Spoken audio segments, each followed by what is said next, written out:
eh. Wala siyang tiwala. Hindi kita ibabangga. Sige Tsaka po. may lisensya ako. Kaya naman po yan. Ay, tulak. La. Mama, ang bigat mo!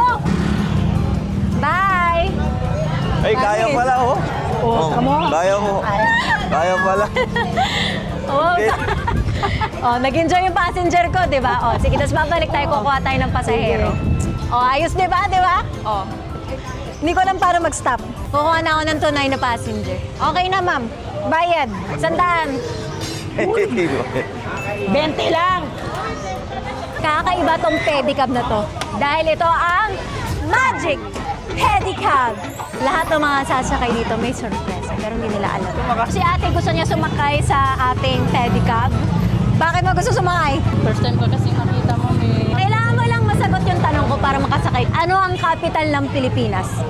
kapital. Nalilito ako. Sige po, okay lang po yan. Kapital NCR po ba? Luzon, Visayas, Mindanao. Ay, bongga, lahat na binanggit mo ate. Mali po. Sige po, isa pang try. Kung nasan po tayo ngayon? NCR Manila po. Ayun!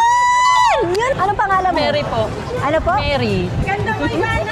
What? Saan po tayo, ma'am? Doon lang po, bibili lang po ako ng bigas po.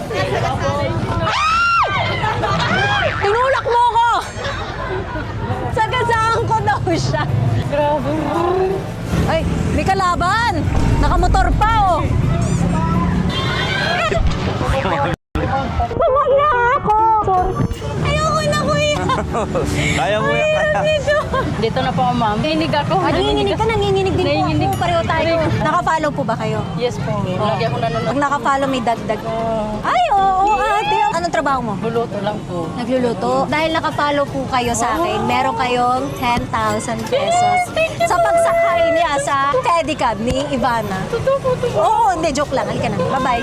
Picture po. Tama po, nanay ko nandyan po, ma'am, may sakit. Gamot nyo.